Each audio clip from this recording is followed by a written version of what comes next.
जय श्री कृष्णा। गुप्त नवरात्रि का छठा दिन, वार मंगलवार। इस दिन आप माँ भवानी को अनार का भोग लगाए, अनार का फल चढ़ाए और भगवान शिव भोले पर अनार का जूस निकाल कर चढ़ाए।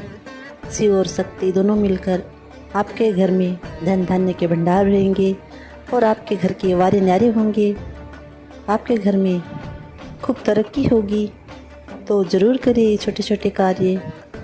शिव शक्ति आपकी सभी मनोकामना पूर्ण करे। जय श्री कृष्णा। Thank you.